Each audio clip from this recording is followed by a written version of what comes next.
No lo empecé. Pues vamos a empezar estos ejercicios cuaresmales, estos ejercicios espirituales de Cuaresma 2025. Si gusta, nos ponemos de pie, vamos a hacer una oración para invocar a Dios nuestro Señor y ante el Espíritu Santo. En el nombre del Padre, y del Hijo, y del Espíritu Santo, todos juntos. Espíritu Santo, acompáñanos esta semana para que acojamos la palabra de Dios con fe sencilla, esperanza alegre y amor verdadero. Espíritu de verdad, que conoce las profundidades de Dios, ilumínanos para que descubramos en Jesús de Nazaret, al Hijo amado de Dios, a nuestro Maestro y Señor, al Salvador que nos da vida.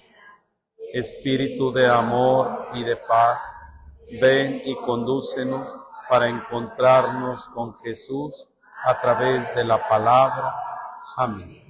En el nombre del Padre, y del Hijo, y del Espíritu Santo. Amén. Muy bien, pueden sentarse. Pues vamos a iniciar estos ejercicios que van a ser un poquito más reflexivos, un poquito más a entrar hacia nuestro interior, que es lo que nos pide nuestro señor arzobispo, y nos invita en este contexto que estamos viviendo del jubileo, que sabemos que es el jubileo de la esperanza, y nos invita en este sentido. Todas las reflexiones que vamos a tener durante esta semana se centran con este título: Cristo resucitado, nuestra esperanza, ¿sí? Y es algo que nos invita para cada uno de nosotros, y es algo muy particular o peculiar que cada uno de nosotros tenemos. Casi en todas las celebraciones exequiales que me toca a mí hacer, sobre todo en las misas, yo digo que esto es algo de lo que tenemos nosotros y muchos no, que nosotros creemos en la resurrección. Y eso, para creer en la resurrección, tenemos que tener esperanza. Y sabemos que la vida no termina en un féretro, que la vida no termina en un cementerio. Y por eso, en ese sentido, va a ser Cristo resucitado nuestra esperanza. Voy a dar la introducción de lo que nos va diciendo. Nos dice: la Cuaresma es un tiempo privilegiado, un camino de 40 días que nos invita a una profunda conversión. Cada que iniciamos este tiempo de la Cuaresma, este tiempo tan especial, nos tiene que llevar a una conversión, a decir, ¿qué es lo que tengo que cambiar? ¿Qué es lo que tengo que mejorar yo en mi propia vida? A una conversión personal y comunitaria en preparación para la Pascua. Algunas veces se los he comentado, la Cuaresma en sí o por sí sola no tiene sentido. La Cuaresma por sí sola no tiene sentido en nuestros ayunos, en nuestros sacrificios, en nuestras limosnas, si nuestra visión no está puesta en la Pascua. Ahí es donde encuentra sentido nuestra penitencia cuaresmal, porque si no, caeríamos nada más en un mero sacrificio, en un mero estarnos sacrificando por las cosas, pero ahí se queda nada más. Nuestra visión principal o nuestro objetivo principal, como nos dice, es la Pascua, que nos llena de esperanza en el resucitado, porque nosotros tenemos que tener esa confianza de querer alcanzar algo más allá que solamente lo que nosotros alcanzamos aquí. Y para este año, el señor arzobispo o la pastoral nos invita a reflexionar en 5 momentos muy importantes, especialmente en los 5 domingos de Cuaresma, de los cuales pues ya llevamos 3, y de esos 3 vamos a reflexionar. Por ejemplo, nos invita el día de hoy, que es el primer día, vamos a reflexionar sobre el Evangelio del primer domingo de Cuaresma, que fue el domingo donde leímos las tentaciones. El día de mañana, no vamos así en orden, el día de mañana vamos a reflexionar sobre el 4º domingo de Cuaresma, que nos narra la parábola del hijo pródigo. En el tercer domingo vamos a hablar de la mujer pecadora, en el tercer día vamos a hablar de la mujer pecadora, que eso es hasta el quinto domingo, cuando vamos a leer ese evangelio. El jueves vamos a reflexionar sobre el evangelio de ayer, que fue el del tercer domingo, la parábola de la higuera estéril, para culminar, ¿verdad? Nos dice que culminemos con una hora santa, y así como los discípulos contemplaron en la transfiguración de Jesús, contemplaron la gloria, así también cada uno de nosotros, y vamos a reflexionar sobre el segundo domingo de la Cuaresma. Entonces son los 5 domingos, ya el sexto domingo celebramos el Domingo de Ramos, y entonces vamos a reflexionar en estos en torno a Cristo resucitado, nuestra esperanza. ¿Para qué todo eso? Ahí está. El propósito de estas meditaciones es redescubrir nuestra vocación como discípulos de Cristo. Entonces, ¿cuál es nuestra? Ahora, está medio lentón. Descubrir nuestra vocación como discípulos de Cristo, llamados a ser peregrinos de esperanza. Y eso es algo que debemos de tener muy consciente. No estamos aquí para siempre. Somos peregrinos que el día de hoy, ¿cuánto nos tocará vivir? No lo sabemos, ¿verdad? Pero somos peregrinos. Y al hablar de peregrinos, es decir, que queremos llegar a algún lado. Y nuestro destino final, pues es el Cristo resucitado, es la vida eterna. Y entonces, a través de estas meditaciones, que son 4 específicamente, y la otra es una hora santa, que cada uno de nosotros nos sintamos como somos discípulos de Cristo. Y en ese sentido, el primer tema, el día de hoy, ya nos habla cómo tenemos que ser una iglesia discípula que sigue a Jesús. Una iglesia discípula que sí, que somos iglesia, que recuerden que la iglesia no es el templo ni los padres, sino cada uno de los que somos o somos bautizados, formamos esta iglesia. ¿Cómo tenemos que ser discípulos que seguimos a Jesús? No solamente que nos decimos, el verdadero discípulo es aquel que sigue al maestro, es aquel que va caminando con el maestro. Y en este sentido, pues vamos a reflexionar sobre el primer domingo de Cuaresma, que fue el domingo en el que hablamos de las tentaciones que tuvo Jesús en el desierto. Entonces, ¿cómo a través de este texto de las tentaciones que tuvo Jesús, cómo también nosotros podemos llegar a ser discípulos? Y el discípulo es el que sigue, no solamente el que está ahí.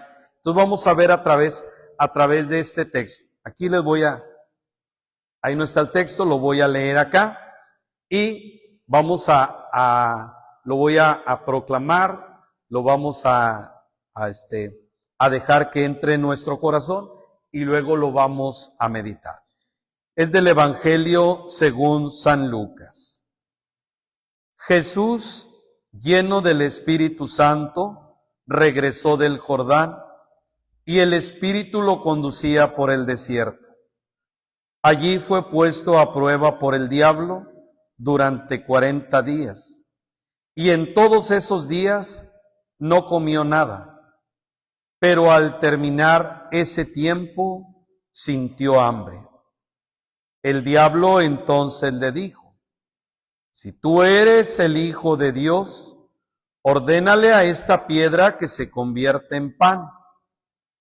Jesús le respondió: dicen las Escrituras, el hombre no vivirá solo de pan. Luego, llevándolo a un lugar alto, el diablo le mostró en un instante todos los reinos de la tierra y le hizo esta promesa: te daré todo el poder y el esplendor de estos reinos, porque me han sido entregados, y yo los doy a quien quiero. Todo será tuyo si te postras delante de mí. Jesús le respondió: Dicen las Escrituras: adorarás al Señor tu Dios y solo a Él le darás culto. Después lo llevó a Jerusalén, lo puso sobre la parte más alta del templo y le dijo: si tú eres hijo de Dios, lánzate de aquí a abajo, porque dicen las Escrituras: te encomendará a sus ángeles para que te cuiden. También dice: te llevarán en sus manos para que tu pie no tropiece con ninguna piedra. Jesús le respondió: está escrito: no pondrás a prueba al Señor tu Dios.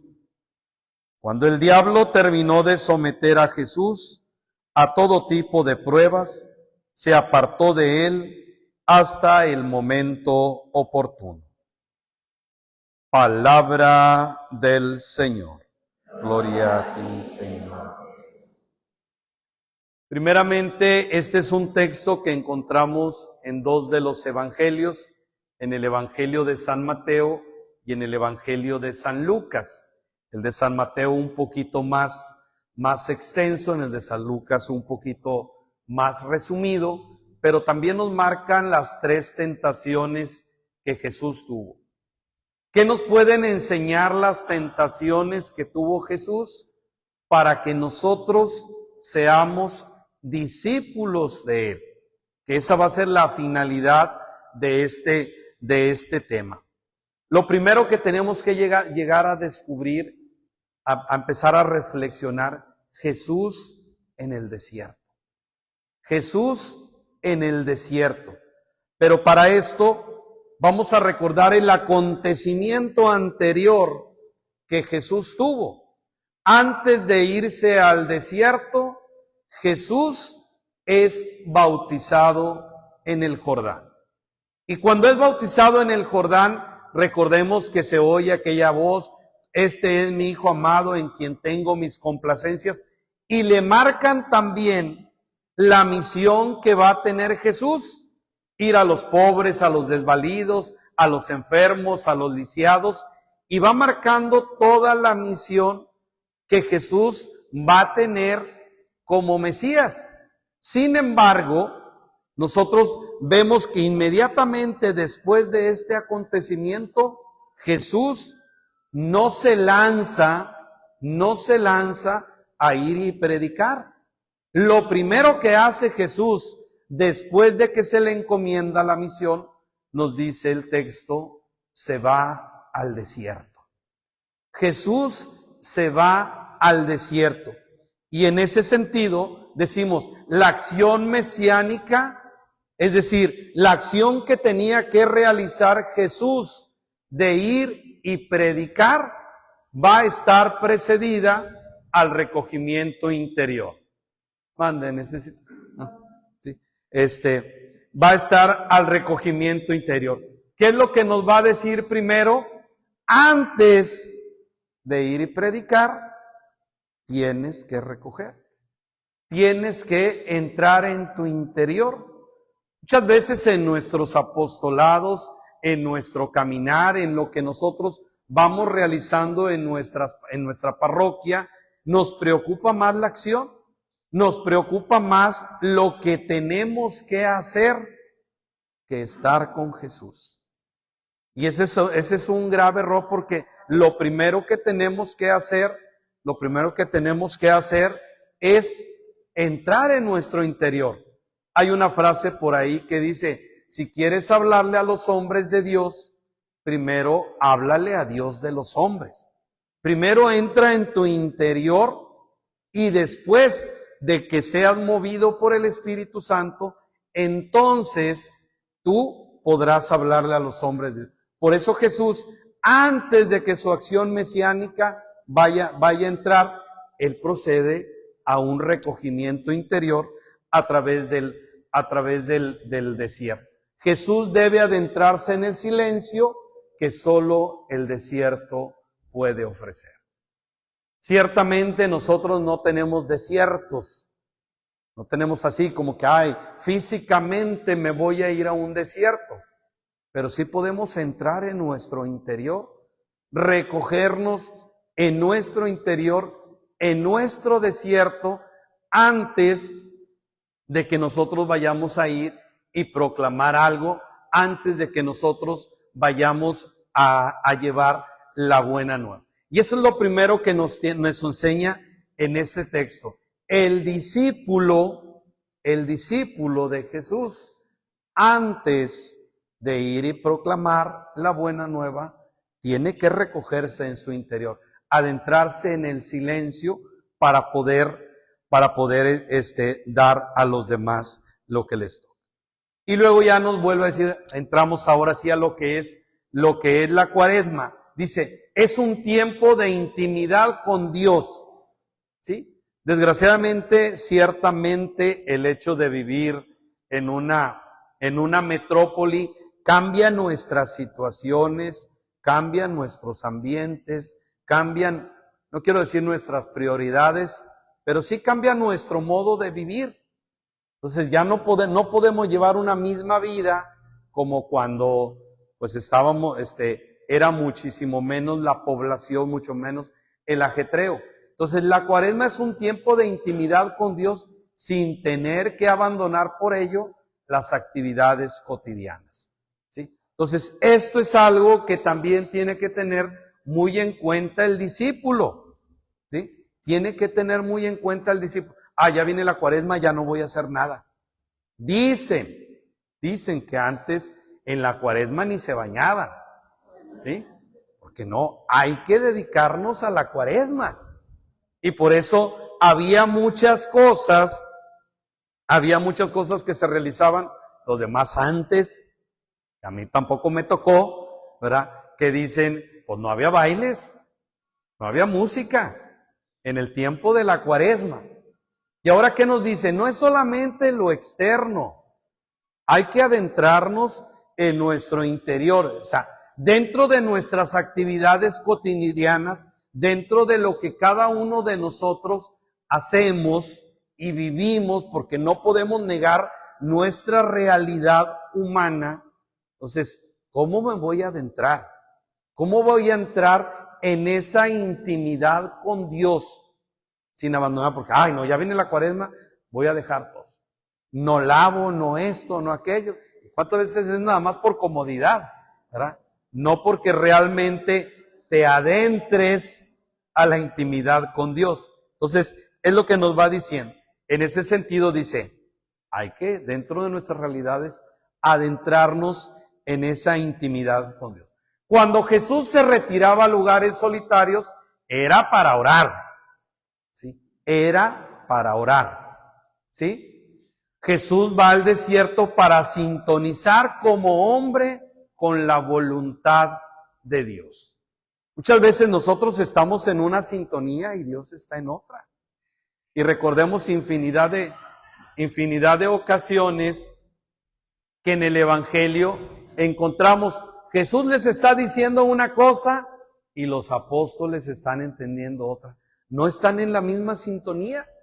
Recuerden cuando Jesús les está hablando y les dice, tengo que ir a Jerusalén, donde voy a entregar mi vida, me van a apresar y todo, me van a matar y todo este tipo de situaciones.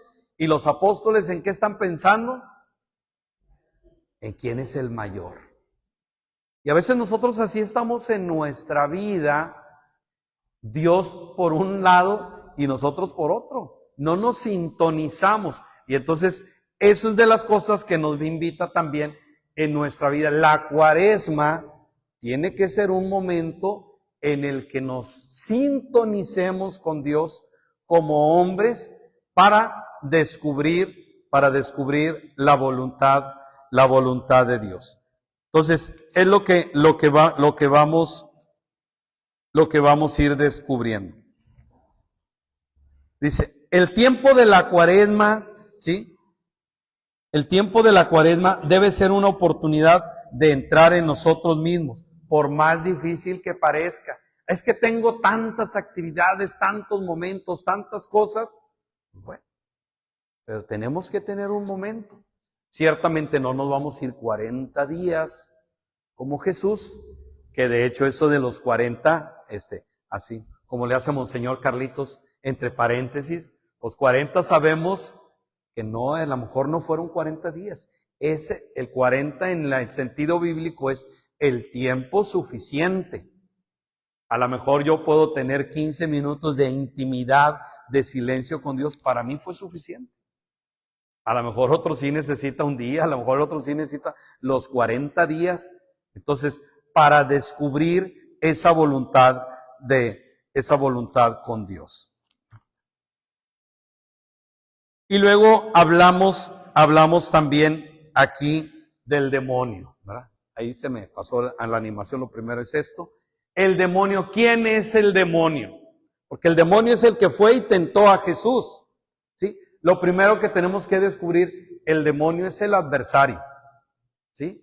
Es el que está en contra de mí, es el acusador o el acosador. El demonio, como su nombre lo dice en griego, es el daimonio. Es el que divide, es el que separa. Entonces, por eso cuando nosotros vemos una persona o alguien que nada más está dividiendo y decimos, es un demonio. Es un demonio porque es el que está separando. Y entonces, ¿qué es lo que quiere el demonio? Que a veces tenemos tantos demonios, ¿verdad? ¿Qué es lo que quiere el demonio? Separarnos de la misión. Jesús sabe que tiene una misión, ya la había recibido en su bautismo y se está preparando. ¿Qué es lo que quiere hacer el demonio? Separarnos, ¿sí? Y esto es algo también que yo creo que todos nosotros humanamente lo experimentamos. Si lo ponemos en el tiempo, por ejemplo, de cuando inicia el año, que tenemos tantos propósitos, no, que voy a dejar de comer esto o en la cuaresma, no voy a tomar coca. Lo primero que se te ofrece, órale, ahí te va una coca. Es el demonio, es el que te quiere apartar, de tu propósito, Entonces, el demonio es aquel que nos quiere separar del plan de la salvación de Dios. Y es el que va a tentar a Jesús. En las tentaciones, hablando de las tentaciones, recordemos, son esas 3 tentaciones que el demonio le hace a Jesús, ¿sí? Descubrimos en esta qué son las tentaciones.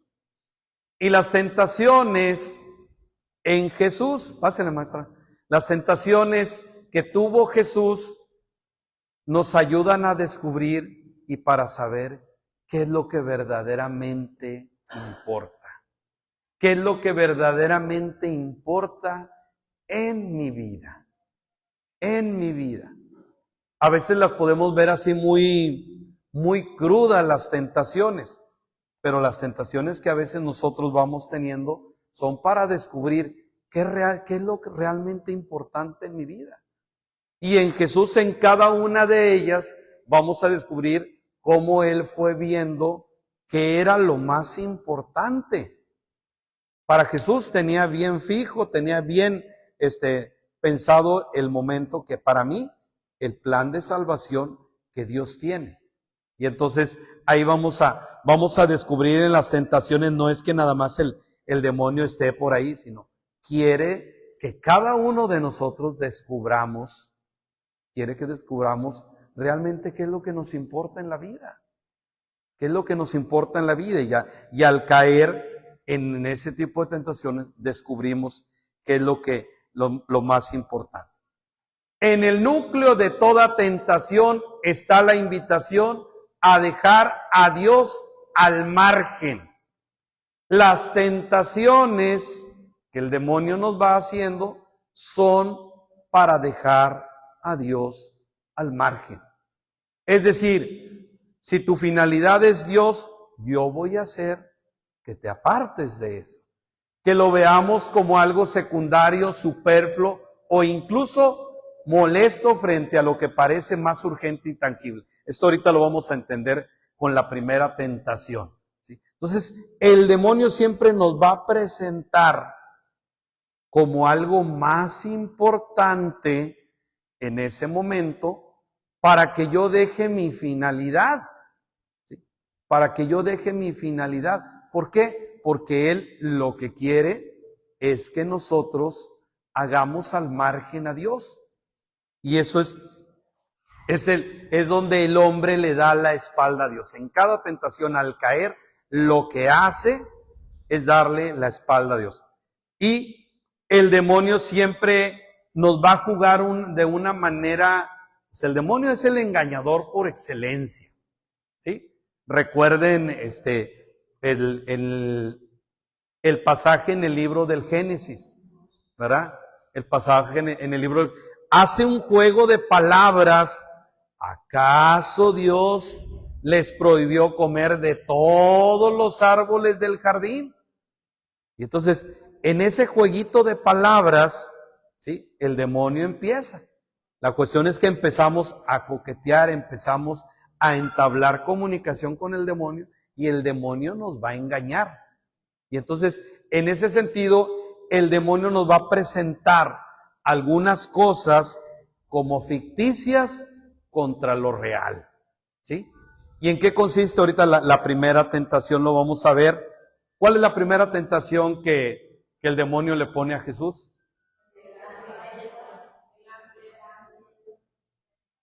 Haz que estas piedras se conviertan en pan. No se lo dice cuando Jesús acababa de banquetearse, cuando Jesús acababa de comer. Dice, tenía 40 días en ayuno y el demonio le presenta esta primera tentación, una realidad contra algo ficticio, ¿sí? Entonces, humanamente tengo hambre, ¿sí? Pero te lo presenta como algo tan real que te hace perder. Y muchas veces nosotros en ese sentido le damos la vuelta a Dios, que teníamos la confianza en Él y decimos, quiero satisfacer esto momentáneo por lo que realmente vale. Por eso Jesús, la respuesta de Jesús va a ser, no solo de pan vive el hombre. ¿Sí? No solo de pan vive el hombre. Porque yo puedo convertir estas piedras en pan, pero en un día voy a volver a tener hambre.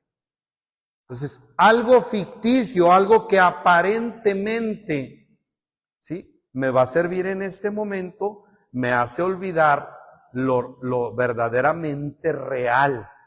Entonces, el demonio hace todo ese tipo de astucias. Por eso el pecado no se nos presenta como es. Si el pecado se nos presentara realmente como es, pues nadie lo cometería. Si realmente así como es de crudo el pecado, nadie cometeríamos pecados. Todos creemos cuando el pecado se nos presenta, creemos que es algo bueno, pero es algo ficticio. Es algo ficticio. Y todos yo creo que hemos experimentado, de repente nos emocionamos y todo, y cuando caemos en el pecado, al igual que con Adán y Eva, ¿qué hace el demonio? Te deja solo. Y entonces descubres tu desnudez. Descubres tu desnudez. ¿Qué es lo que dice Adán? Adán, ¿dónde estás? ¿Sí? Es que te oí y me escondí porque estoy desnudo. El pecado nos hace ver nuestra desnudez. Y entonces esa es la realidad del demonio, la realidad del pecado en las tentaciones. Nos presenta algo ficticio para olvidarnos de lo real, de lo verdaderamente importante. ¿Cuántas veces hemos considerado las cosas de Dios como secundarias? ¿Sí? ¿Cuántas veces es más importante lo que nosotros tenemos y dejamos a Dios, ¿sí?, en una segunda instancia? Y esto es algo bien común, bien palpable. Se los comparto que ayer les decía, y antier y ayer les decía yo a los papás de los niños del catecismo de confirmación, que el domingo antepasado, no ayer, el anterior, tuvimos el retiro y cuando yo voy a la misa, pues no había ni 100 papás. Cuando son como 120 niños y pues, de ahí es decir, papás y padrino, debería haber al menos unos 350 personas ahí, pero no me interesa. No me interesa. Entonces vemos cuántas veces hemos considerado las cosas de Dios como algo así. Es el padre que nomás está poniendo gorro y no tiene que hacer, ¿verdad? Entonces, digo, ¿cuántas veces dejamos las cosas de Dios o creemos que son secundarias? ¿Cuántas veces hemos confiado únicamente en nuestras fuerzas, creyendo que el poder y los logros materiales son lo único real? A mí lo único que me interesa son los logros que yo obtenga aquí en esta vida. ¿Sí? O los logros que yo humanamente voy haciendo. ¿Sí? Voy haciendo y me separo de lo que realmente es Dios. Y yo creo que yo lo hago por mis fuerzas. Y entonces es esa la tentación de lo ficticio con lo real. ¿Sí? Porque cuánta gente se esfuerza y se esfuerza en esta vida, y a final de cuentas, ¿qué te llevas? ¿Qué te llevas? Nada. Nada. Y si te lo llevas nomás son porque a lo mejor te lo huelen ahí en el panteón. ¿Sí? Ay, es que le voy a poner, ¿sí? ¿Sí? Pero tú no te llevas nada, cuando realmente lo importante en la esperanza de la resurrección, para nosotros es lo más importante. Para nosotros Entonces dice, Jesús nos enseña que la victoria sobre la tentación no radica en negar nuestras necesidades humanas, sino en subordinarlas a la voluntad de Dios. Seguramente Jesús tenía hambre. Seguramente Jesús tenía hambre, como nosotros muchas veces tenemos necesidades humanas. Tenemos necesidades humanas, pero ¿qué tanto sabemos subordinarlas a la voluntad de Dios? A la voluntad de Dios. ¿Cuántas veces de repente dices, ay, cómo me está ahogando en un pequeño vaso de agua? ¿Sí? Cuando las cosas a veces están fuertes en nuestra vida, Dios nos va a fortalecer al salir de ellas. ¿Qué tanto sabemos subordinar nuestras necesidades a la voluntad de Dios? Dios quiere esto, pero no se me acomoda a mí ahorita. No se me acomoda a mi realidad, a la necesidad que yo tengo. No, Jesús tenía hambre, seguramente. Nosotros un día o mediodía ya andamos ahí desmayándonos. Entonces tenía hambre. Y así, hablando de esa necesidad, ¿cuántas necesidades nosotros tenemos humanas, pero que las sepamos subordinar a la voluntad de Dios? Por eso nos dice, nos enseña que la victoria sobre la tentación no radica en negar nuestras necesidades, sino en cómo somos capaces de subordinarlas a la voluntad de Dios. Y segundo, su victoria sobre el tentador nos invita a poner a Dios en el centro de nuestras vidas. Que Dios sea el centro de nuestras vidas. Algunas veces les he dicho en las homilías cómo, bueno, yo al menos mis papás o mis abuelos hablaban siempre de la providencia divina o de la divina providencia, ¿sí? ¿Cuándo nos faltó algo a los que fuimos? Bueno, en mi casa fuimos 9. Había necesidades, pero nunca nos quedamos sin comer. Había muchas otras cosas, pero nunca nos quedamos sin vestido. Nunca nos quedamos sin zapatos. Hoy subordinamos a nuestras necesidades lo que Dios quiere. ¿Sí? No, yo no quiero tener más hijos porque no voy a poder. Porque yo tengo mis propias necesidades. Y entonces están primero mis intereses, que la voluntad de Dios. Tampoco se van a llenar de hijos, si de por sí ya no cabemos, ¿verdad? Pero en muchas otras cosas, ¿sí? ¿Cuántas veces esto va siendo una realidad? Invita a poner a Dios en el centro de nuestras vidas, confiando en que Él es el bien y lo real por excelencia.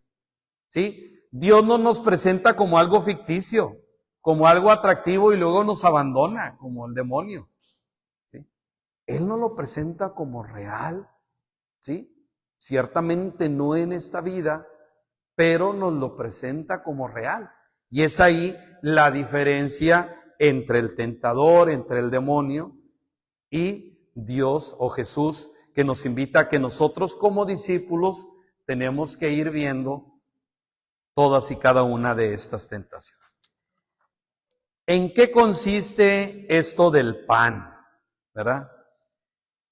Y escuchábamos en el texto, decía, si tú eres el Hijo de Dios, ordénale a esta piedra que se convierta en pan. ¿Cuál es el problema del pan? ¿Por qué Jesús responde de esta manera? No solo de pan vive el hombre. ¿Cuál es realmente la razón por la que Jesús le responde así al demonio?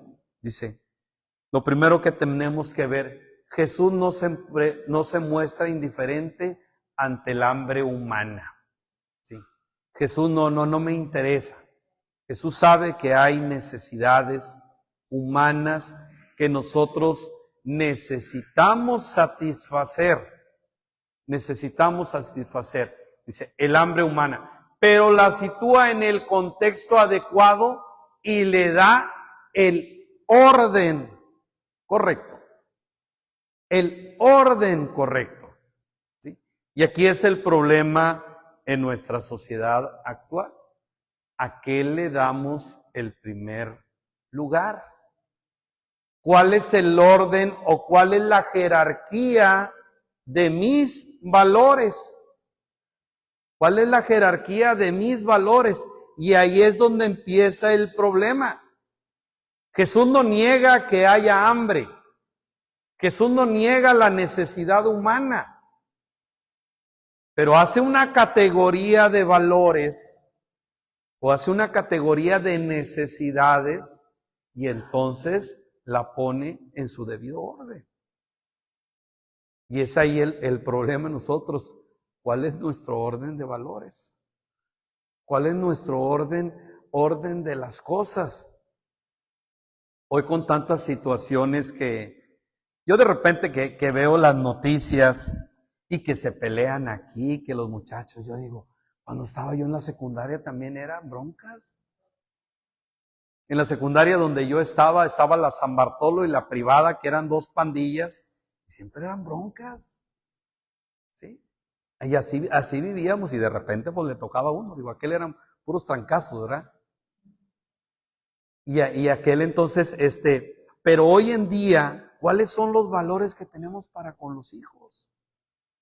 Cuando nos educaban en una serie de valores, ¿qué es lo más importante para ti? Hoy en día, ¿la educación dónde está? Cuando empieza en la casa, cuando los valores empiezan en la casa. Hoy se la hemos dejado a nuestra escuela, y nuestra escuela, ¿cómo están con los valores? ¿Cómo están con los programas de estudiantiles? ¿Sí? Los programas académicos. Entonces, el problema es eso. Jesús no es una persona enajenada en lo espiritual. Sabe las necesidades, pero sabe ordenar. Y eso es lo que nos invita a nosotros. Dice, primero buscar a Dios y después las demás necesidades se ordenan y encuentran su sentido. Cuando nosotros sabemos ordenar las cosas, las segundas se van acomodando, las secundarias se van acomodando.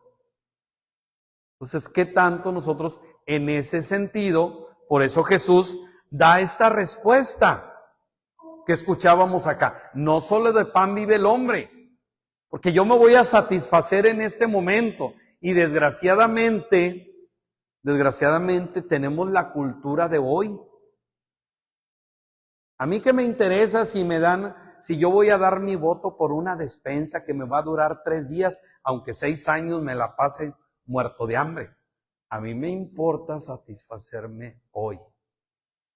¿Sí? Y así estamos en muchas cosas y en muchas situaciones. Hoy me quiero satisfacer, mañana no me importa. Mañana no me importa. Por ahí en la mañana platicaba con unas personas, digo, cómo vivimos también una cultura de de una memoria muy corta. Todo se nos olvida rápidamente. Todo se nos olvida rápidamente. Y no aprendemos, ¿sí?, de las experiencias ya pasadas, que a veces también nosotros ya las hemos vivido, ya las hemos experimentado. Entonces, Jesús en ese sentido, en el pan, tenemos que entender muy bien esto. No es uno que se enajena allá. Me ha tocado conocer, y yo no sé si hay alguien aquí, pero hay, la verdad, con todo respeto, aquellos, vamos a hacer la dieta de pan y agua durante toda la cuaresma. ¿Sí?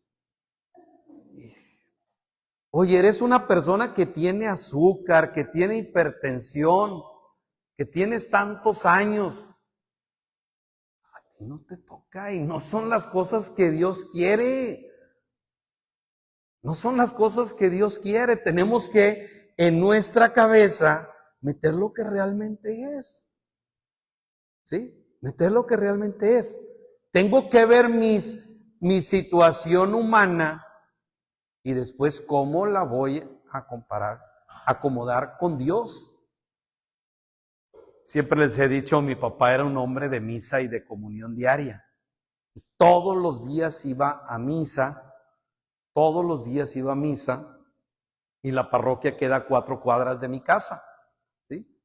Y recuerdo que en tiempo de frío, pues yo lo tenía que regañar. Ya me hacía caso, pues ya era seminarista, ya me hacía caso.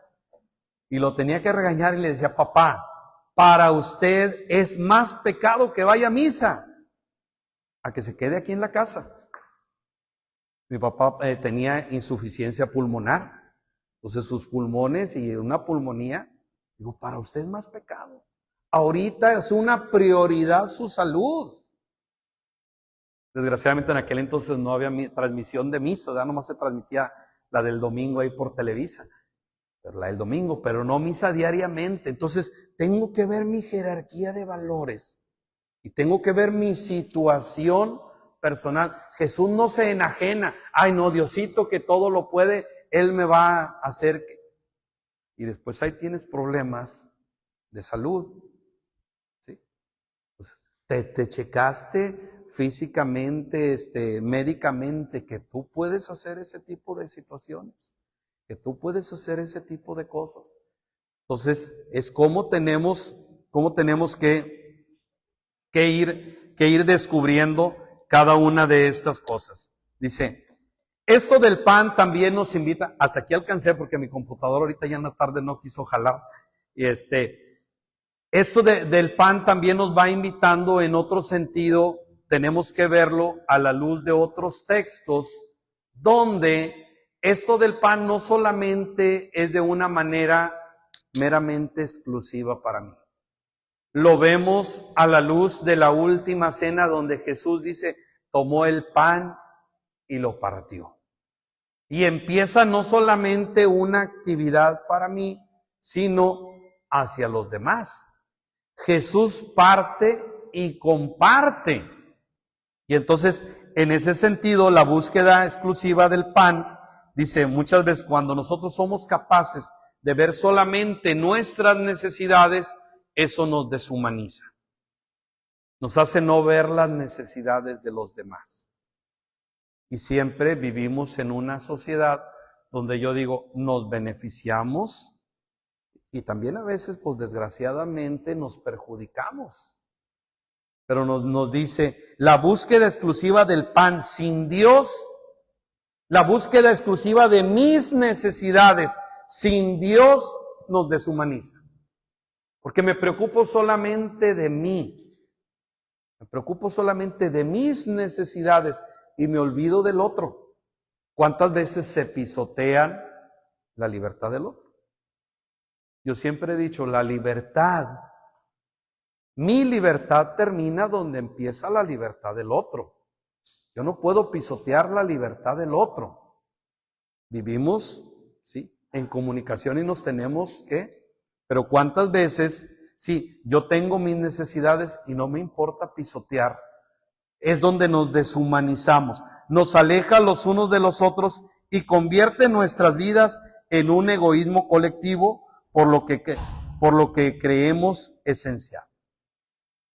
Entonces, se nos olvidan los demás.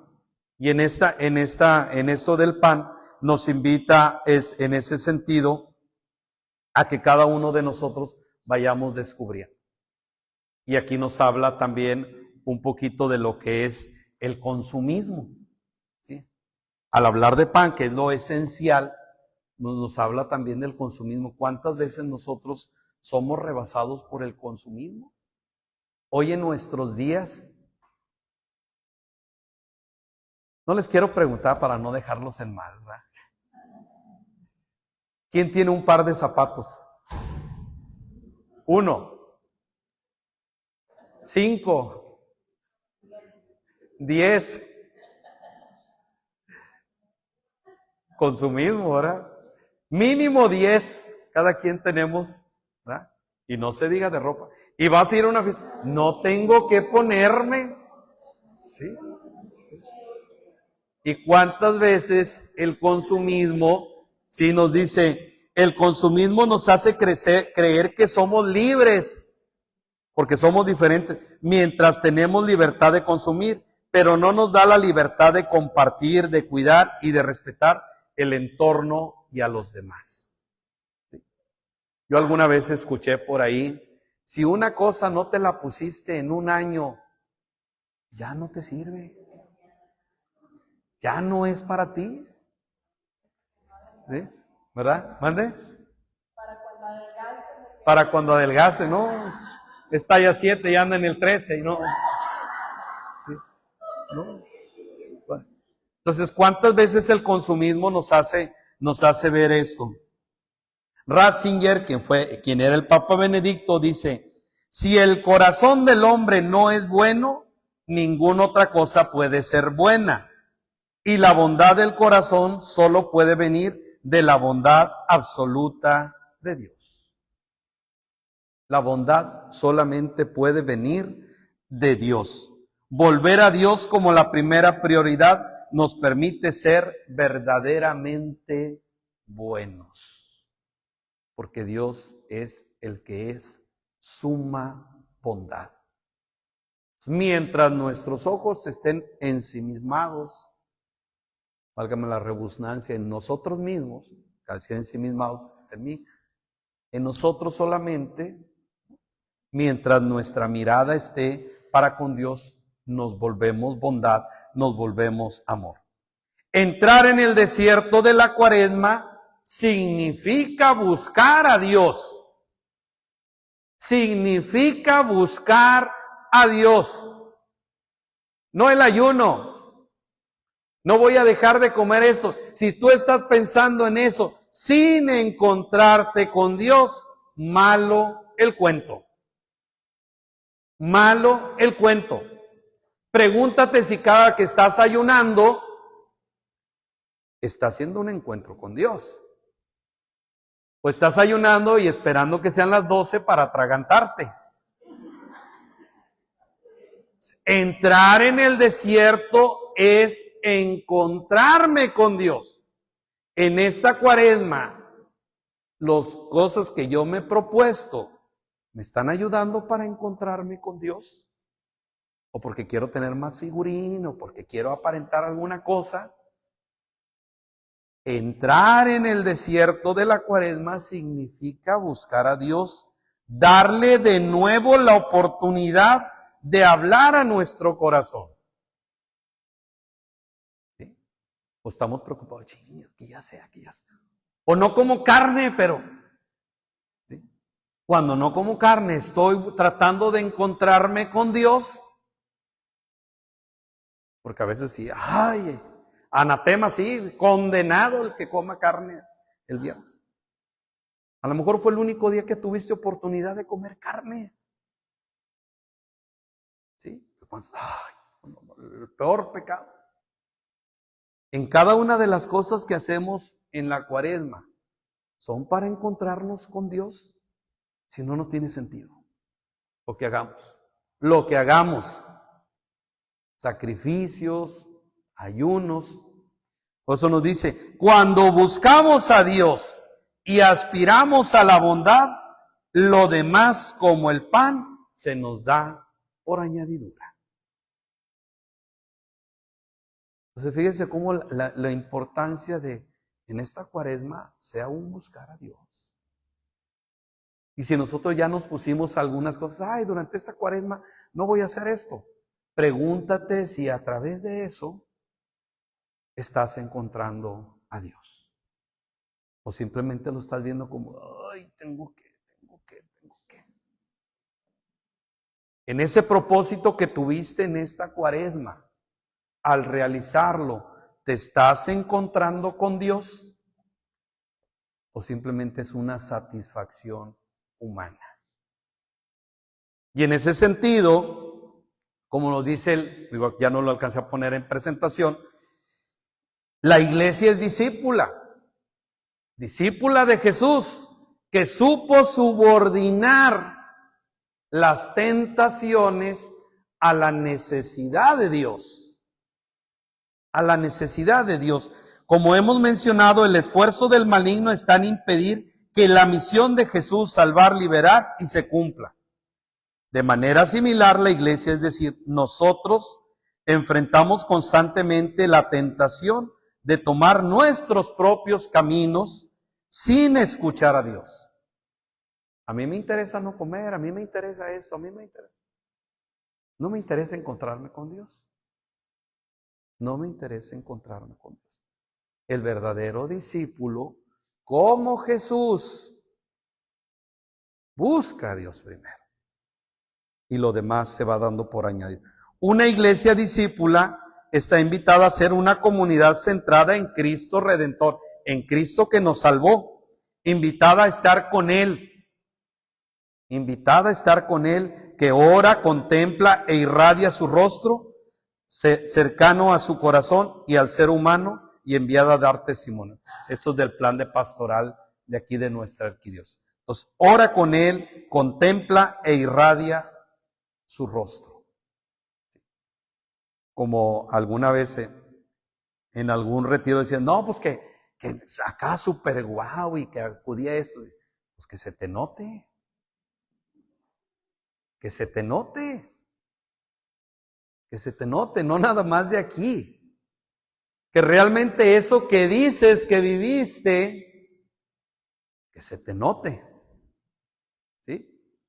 Alguna vez escuché la otra frase, oye, cuando estés contento, pues dile a tu cara que estás contento. Dile a tu cara que estás contento. Estoy muy contento.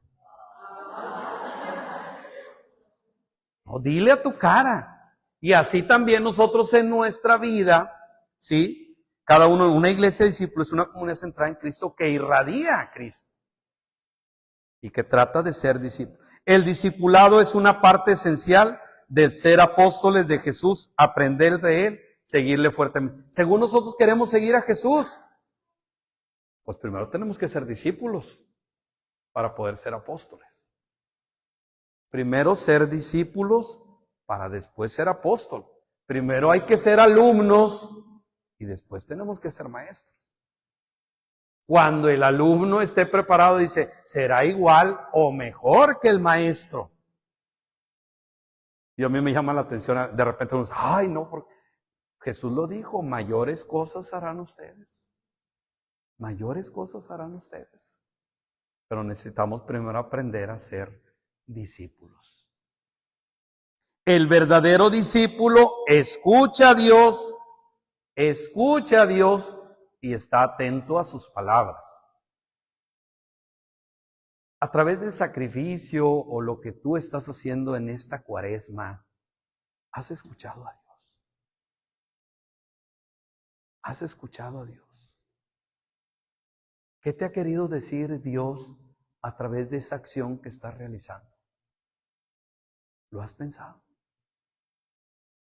¿Has pensado si has entrado en esa dimensión? Fíjense hasta dónde está nuestro ser cristiano, nuestro ser católico, nuestro vivir la cuaresma, la riqueza que tiene, y que a veces nos quedamos solamente en no comer carne y en ayunar. o tener alguna abstinencia. ¿No? Va mucho más allá. Estar atento. El desierto de la Cuaresma nos ofrece la oportunidad de escuchar a Dios con mayor profundidad y convertirnos en sus discípulos. Siempre el tiempo de la Cuaresma es un tiempo de gracia. ¿Por qué? No lo sé. Pero siempre mueve más los corazones que en cualquier otro tiempo a la conversión. ¿Sí? Siempre mueve más el tiempo de Cuaresma a la conversión. La victoria de a convertirnos en sus discípulos. La victoria de Cristo sobre las tentaciones nos anima a renovar nuestra fe en la noche de la Pascua. A que renovemos nosotros.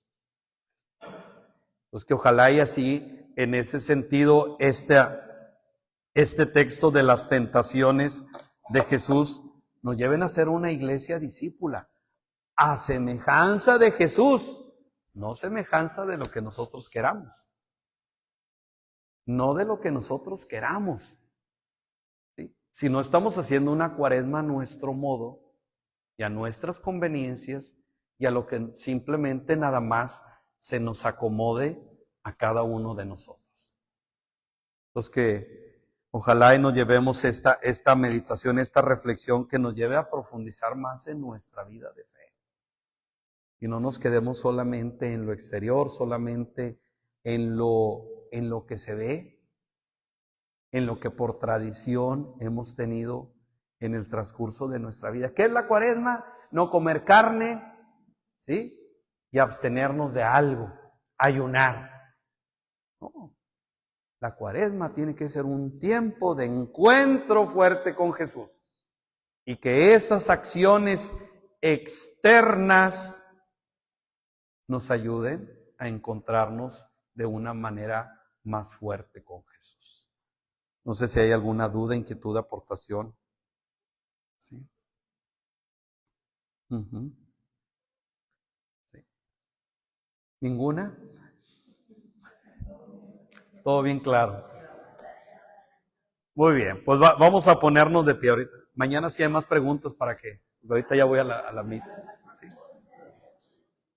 En el nombre del Padre y del Hijo y del Espíritu Santo, te damos gracias, Señor, porque nos has permitido reflexionar en este momento sobre la importancia de la Cuaresma, sobre la importancia de cada una de las acciones que realicemos, que sean para encontrarnos contigo a través de este camino y a través de esta misión.